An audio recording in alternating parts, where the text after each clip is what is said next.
First, the entire Senate is praying for and pulling for our colleague, Senator Luján. We learned yesterday that our colleague suffered a stroke late last week and has been hospitalized in New Mexico as he recovers. It's certainly encouraging to read that our friend and colleague is expected to make a full recovery. I know that all 99 of his colleagues are thinking of him every day, rooting for a swift and smooth recovery, and already looking forward to the next time we see him. This week marks 2 years since the federal government first declared the new coronavirus outbreak a public health emergency. I don't need to recount the staggering number of lives lost or the terrible upheaval throughout our society that our citizens have had to endure. 2 years in, it is time for leaders at all levels of our society to take a deep breath, clear the decks, and review where we stand today. Here's what we know in February of 2020. Thanks to the prior Senate's work with the prior administration, our country is flooded with safe and effective vaccines for all who want them. We know the vaccines do not prevent us from catching the current variant of the virus or transmitting it to others. So there's no moral justification for vaccine mandates. But it is absolutely clear that vaccines slash the odds of hospitalization and death. They are a powerful personal shield that lowers the fatal risk of COVID beneath other normal background risks that we face regularly in our daily lives.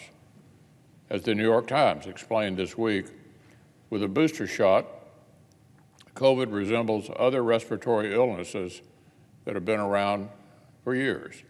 And, quote, the chance that an average American will die in a car crash this week is significantly higher. That's from the New York Times. The good news goes on. As we've known for months, children are even better off still.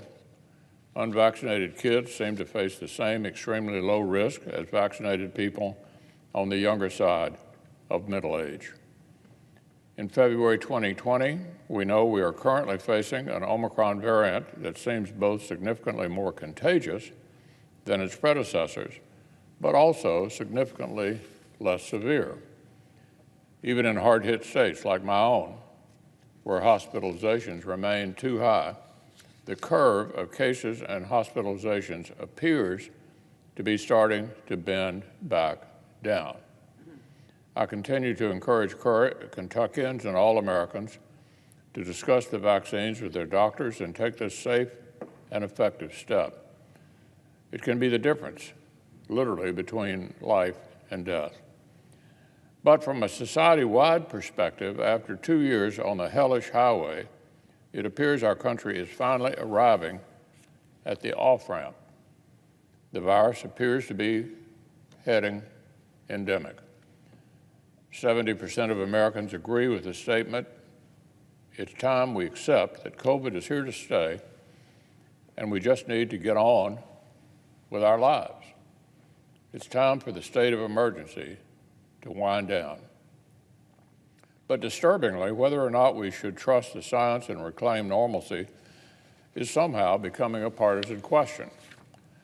As the New York Times writer observed this week, millions of Democrats have decided that organizing their lives around COVID is core to their identity as progressives, even as pandemic isolation and disruption are fueling mental health problems, drug overdoses, violent crime, rising blood pressure, and growing educational inequality. Those are not my words, Madam President. That's the New York Times. For goodness sake, nearly 60% of partisan Democrats told one survey they'd support placing unvaccinated people under a form of house arrest.